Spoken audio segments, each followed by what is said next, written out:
Welcome to another episode of Thunderwudgies. I'm Reese, and joining me today, as always, is... Teej. And joining us again is... Annie. Today we're answering the big questions in life. You thought we got deep at the end of the last episode. You were wrong. Well, we did, but we're getting deeper. What animal would you bring with you to Hogwarts/Ilvermorny as your pet? Now, before we talk about the animal, I guess I was a little confused about the purpose of this pet, first of all, or this animal.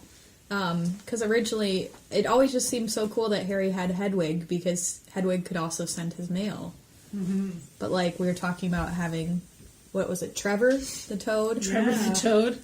Who just always seemed to get lost, like, what purpose, I guess, was... Or Scabbers. Scabbers. And Crookshanks. Crookshanks, yes. The known animal pets. Mm-hmm. Errol, wasn't that one of the family out? But see, that wasn't I think one of the... that was the family So I think owl. I am seeing that I was misunderstanding. The purpose was not male, so we can choose any animal. Teej. You've thought about this. No, I never. Well, now you have an opportunity. Yeah. Oh. Think. Well, I know mine. Okay, go. I would bring a lizard. A small lizard. I'm not sure Why? which kind. Maybe, oh man, I just lost the name of it. Newt. There's a lizard called a horny devil, and I'm not talking about that kind of... Anyways. Okay. It's got horns. So why? I'll save you there. What? Yeah. You just think they're cool? I like lizards. I might own a lizard one day in real life. I like lizards.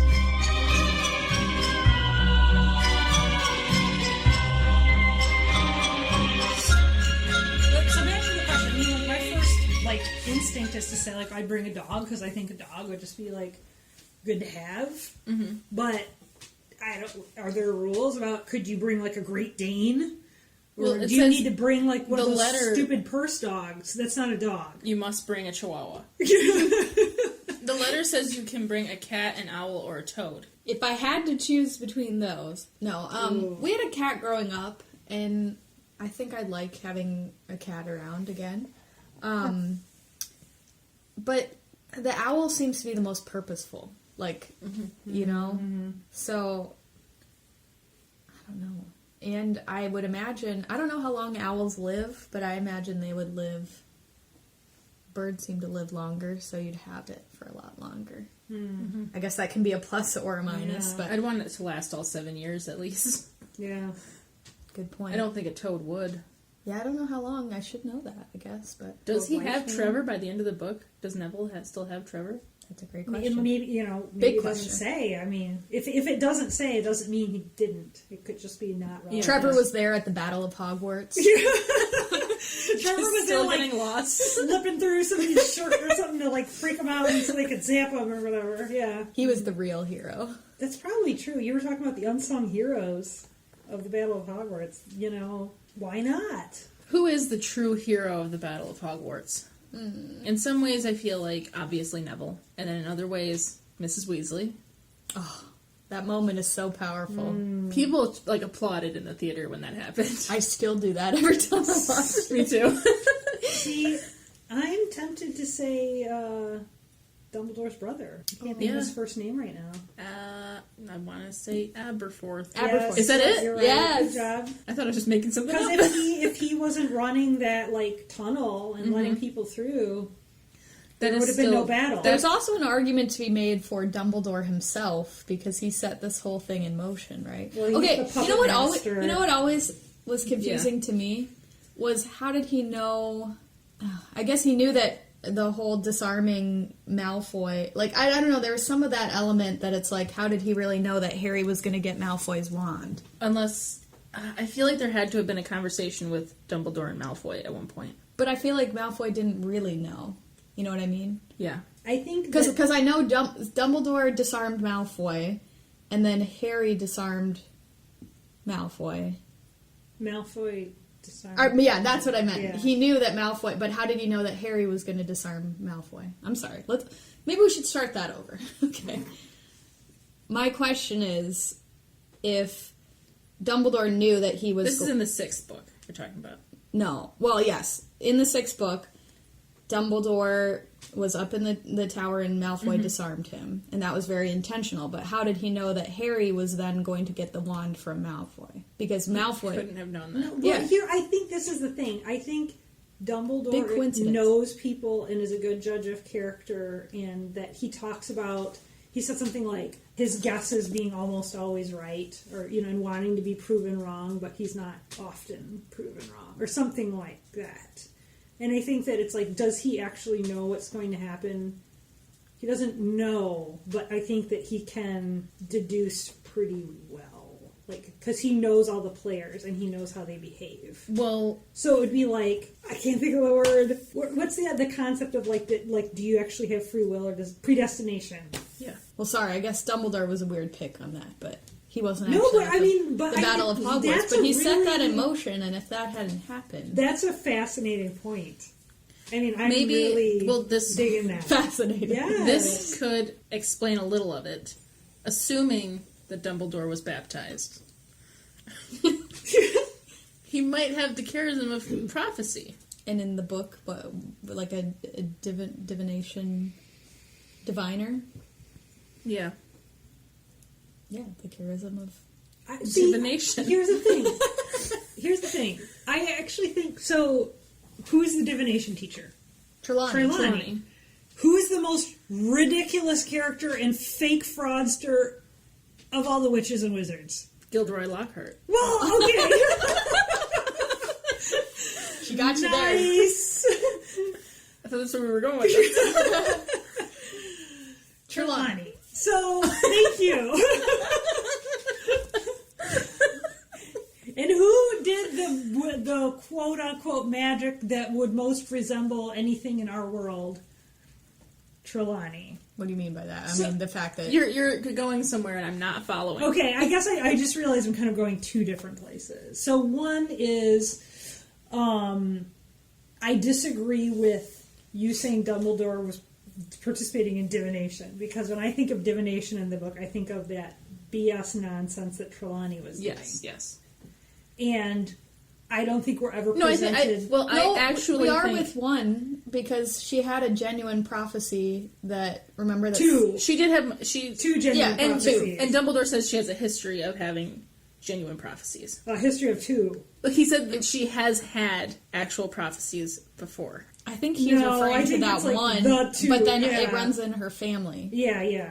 I think Well, I'm talking about, like, real prophecy. Like, Dumbledore actually having actual prophecy, not Trelawney's book prophecy. Okay, I could get behind that. I'm talking about, like, book mythology. Because prophets are actually people that they don't necessarily tell the future. They tell you what, like, is currently, like, the reality of your situation. Yeah. And Dumbledore, would absolutely fall into that category. Yeah, I'm not thinking telling the future. Yeah, okay. So I wasn't... Real prophecy. Yeah, okay. Yeah, I absolutely agree with you. Mm-hmm. Who else, Teej, at the Battle of Hogwarts could be a contender? I feel like Hermione and Ron did not do that much. Well... No, I think the three did not do much at all. Didn't they go and get Harry the Fang, came back from the and then dead. they took the Fang and destroyed one of the Horcruxes, right? So if they wouldn't have done that, then they wouldn't have... You're right. Been able to, like, actually it was take one down of the Voldemort. Was it the cup at that, or the the cup? I don't remember. They still had one. I was going to say the Yeah. diadem, but that was destroyed in the fire. Yeah. I need to reread the 7th book. Clearly. The... Yeah, because they disappear, and you're like, are they just, like, making out or something? But no, they went and found the basilisk and grabbed the Fang and then, stabbed the cop or whatever. So if they wouldn't have done it, then the battle wouldn't have been won, because Voldemort wouldn't have died. As a Hufflepuff, I would say the contributions of all the Hufflepuffs, but Team Hufflepuff.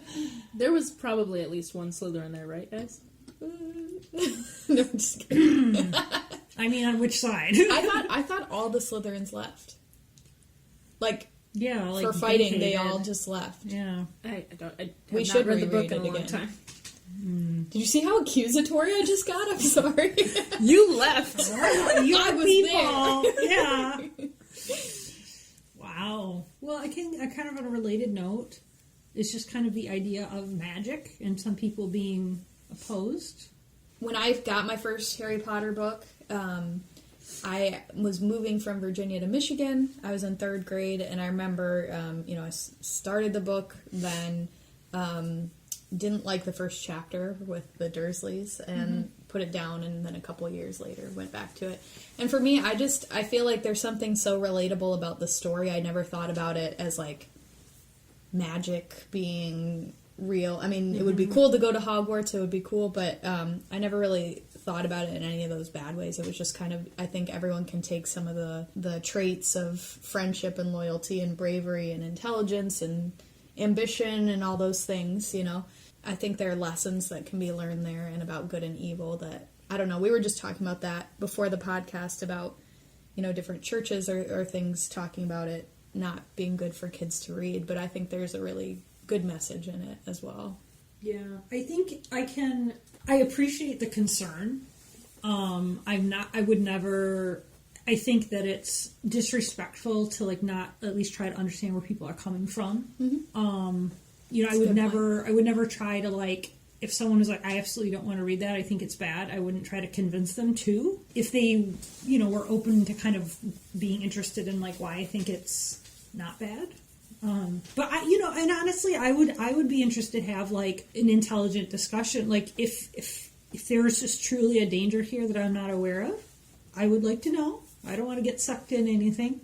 But I agree with what you're saying, that I think that there's good versus evil. People that are doing bad things aren't presented as being good. I feel like that's something that can happen in a lot of modern entertainment. I can't think of the word, like things that should be valued, like we said, friendship, loyalty, making hard choices. I mean, the whole, like, Harry's journey is about choosing to do things even though they're hard for you or uncomfortable, putting your needs aside for the needs of others. That's a really big one that I think is in there. Yeah, and I think that, the importance of family and community and relationships and caring for other people, things that are just human and good, and that I think that especially in our society it can be kind of lost in a lot of our entertainment, but I think it's worth remembering. But I think the big qualm with it is that the vehicle that it's using to give these messages of like friendship and stuff, because they're using magic, and magic and supernatural things are, in a sense, or not even in a sense, are real in some ways. So like believing in magics or sorcery or a dark kind of spirituality can get you into a lot of trouble. Yeah. Like, kids these days are really into the whole... Well, maybe not even these days. I don't know if they're still into vampires. It's been a while since I've been a kid. Like, the vampires and werewolves things, and how if they get into witches and wizards, they might get into the whole Wiccan thing. And that can lead you down a dangerous path. Yeah. So that's probably the warning aspect. Right. I think that's worth keeping in mind. So what would be the difference, let's say... There could be people out there that have done this, and maybe I just haven't come across it, but I have never heard of anyone, let's say, complaining about Lord of the Rings and saying Gandalf is a wizard. Now, is that because it's not taking place on planet Earth in our modern culture? Or... Maybe it has to do with where the power comes from. Like, where does it come from in Harry Potter? What gives them their power? Themselves? I don't know. I mean, they've got. I don't think they've ever explored that. Which is interesting that they never explored. Yeah. What their magic is. They're just like another species. Yeah, it kind of seems that way. Because in Lord of the Rings, Gandalf gets it from the gods, kind of. But I guess it is weird, yeah, because we talk about muggles and wizards and witches, but there were muggles who had that power too. So they were like all of a similar species, I guess. But so where does the magic come from? Write in and let us know your thoughts on where Harry Potter's magic comes from in that world. It could come from God too, right? Yeah. I guess I never really thought about it. But then if their magic comes from God, how can it be used for evil? Well, but anything can be used. Yeah, I was going to say, we get gifts from God too, and we can use them. the way Yep. he intended, right? Or Yep. Touche. Yeah, I'll have to think about that. Now that you're saying that, I don't know if I've ever come across an exploration of that idea or question, but it's a good one. Because I'm a Slytherin. Would a Slytherin care where it comes from as long as it's powerful? Yeah, because I do. Clearly. So what charisms do you think the characters in Harry Potter have? it's a good Would question. you like to define the word charism and how you're using it? Gift given to them, and specifically them, by God. So what are some examples? Wisdom, knowledge. Remember when we took that charism test? Because I do feel like Yeah. because there's Have it right on there's hand. there's a difference too between it being a gift and someone like working hard to have those skills, right? Yeah. If I remember correctly, too, it was like some of the the Something idea that that you were is something gifted at that baptism. and it's something that you can is rather natural, and that the effects or the fruit born by it is well outside of the realm of what would you normally accomplish with such certain act or something, Yeah. right? Wisdom for Dumbledore, maybe, or do you think that's from life experience that he got some of that wisdom? Because he's so old. He just knows everything. Maybe he wouldn't have wisdom because he has the Elder Wand, and a wise person would not On it. have that in their possession. Well, okay, Dumbledore is like a whole nother conversation. I also Okay. don't think it's wisdom because of what he did to Harry.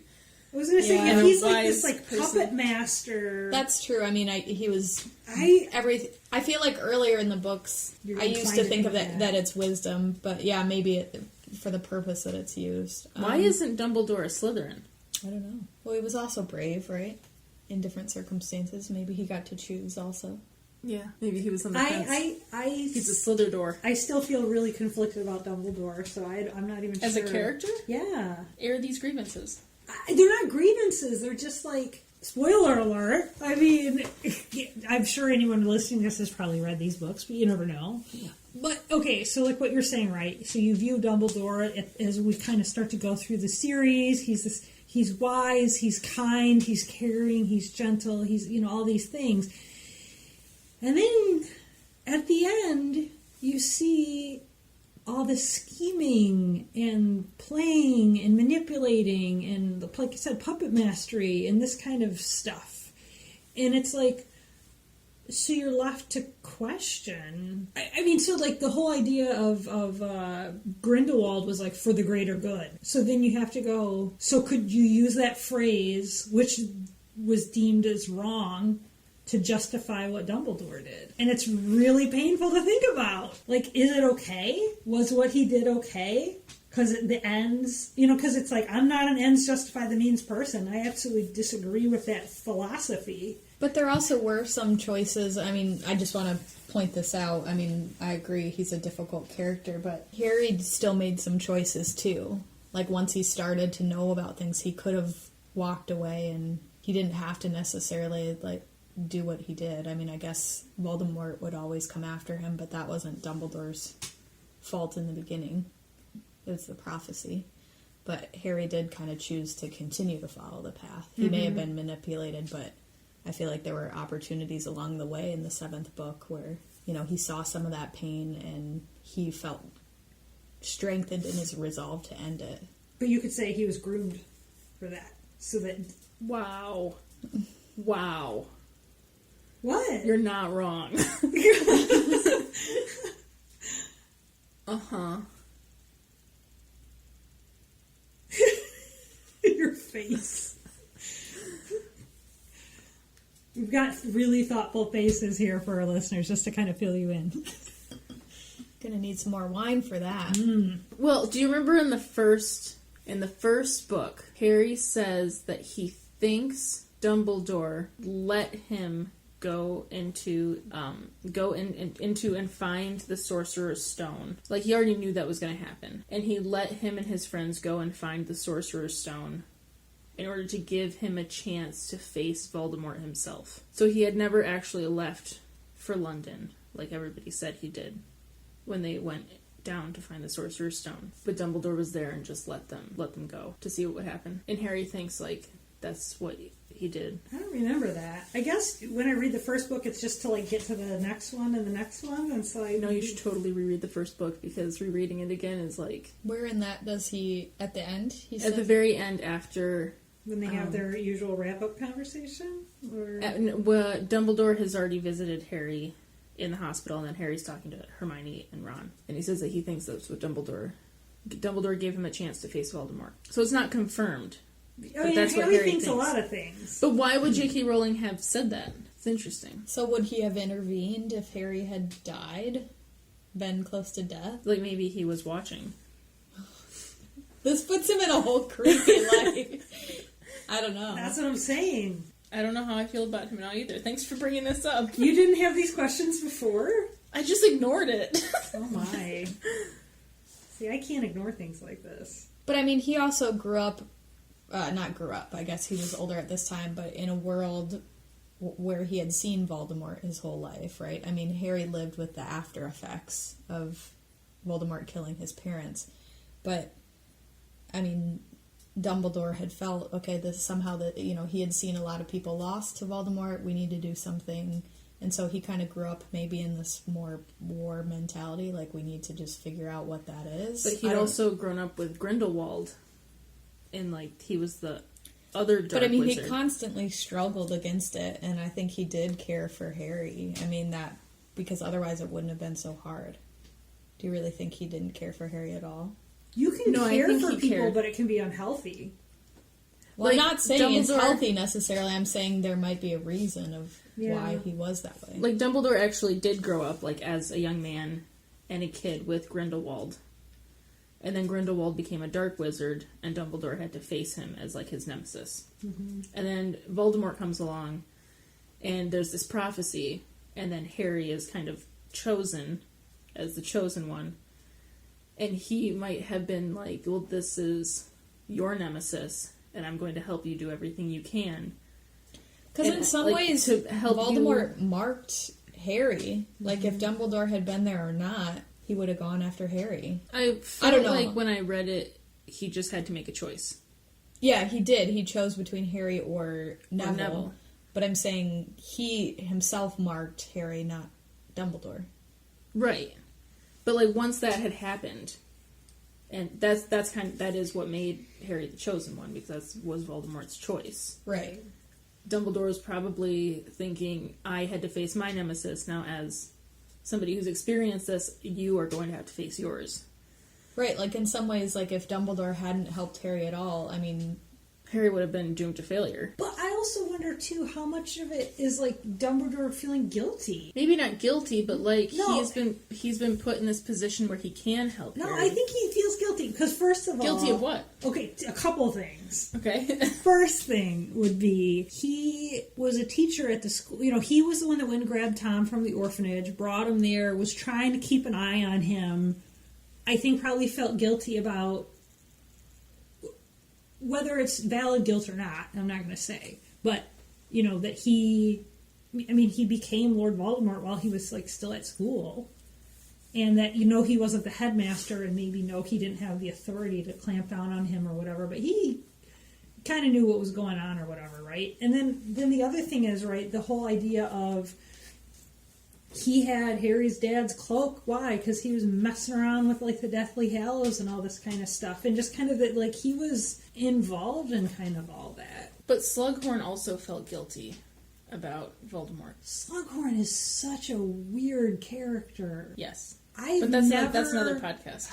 Yeah, write that down, because Slughorn seems like the biggest hanging, not the biggest hanging thread in the book, but a really big hanging thread in the book. But we're not talking about that right now. So Dumbledore. I mean, how much of it is him feeling guilty for just, like, maybe not handling things when he should have, or not taking care of things, or causing problems? But I don't think that has to do with him training or grooming Harry to be the chosen one. I think they're, like, separate issues. Yeah. And Dumbledore has a lot of issues.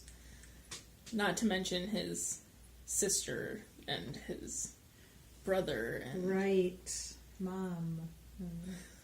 dad and everything. Welcome to the Dumbledore podcast. Every relationship he ever had. As we psychoanalyze the Dumbledore family. But I mean, guilt sometimes can be a powerful motivator, like in terms of, and maybe in a good way, that, you know, it can be unhealthy, but also you see, I did something wrong, and how can I be a better person from it? Yeah. I mean, I don't think he always succeeded at that, but we try and learn from our mistakes, right? And we try and do, we hope in the end we do a little more good than bad. But yeah, he's a hard one, for sure. And I think I wanted to... You like him so much in the beginning that you do make excuses sometimes for him. That it's like, at the end, I wanted to still like him, you know, and believe that he did things with a good heart. But it's not that simple. He made his choices maybe based on the guilt of having to kill Grindelwald. And he wanted to make up for that with Harry. But he also put... TJ makes a good point that he did hurt Harry in many ways, too. Like, not... There are times in the book where I'm like, this is frustrating. Like, the whole 6th book, you know, when he's, like, sort of teaching him about the Horcruxes, but, like, it's just...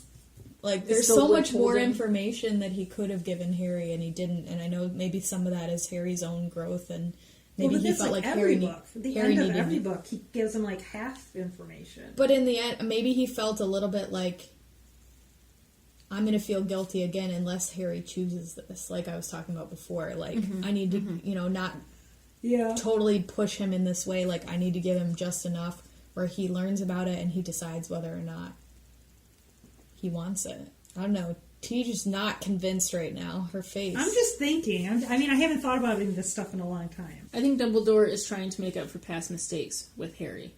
And that doesn't totally redeem him, but it helps make you, like, understand him. Right. It's not that I don't find him sympathetic to some degree, but... I mean, but at the same time, if you think about, like, maybe people you know, or in your family, or your friends, or, you know, somebody like that, right? Sometimes when people are trying to make up for mistakes, it's worse than if they, like, just would stop. You know, just, like, move on. Just be like, I messed up. Well, now, after Harry, Dumbledore has learned his lesson. What do you mean, like, when he's dead? Yes. Well, as we all will, right? He won't make that mistake again. I don't know why Dumbledore let himself die. It's like he's facing off against... Well, wasn't the whole thing he was going to die no matter what. Like he got that Horcrux curse thing going on his arms because he put on the ring. Yeah, but like he just he saw Harry there, and then Malfoy just kills him, and he just lets it happen because it's part of his grand scheme. That's a stupid scheme. If Dumbledore had lived, he could have warned Harry a little bit more about stuff. But instead, it's just part like... of the scheme. No. I don't approve of his decision. I'm about to fall over. Her mind is so blown right now.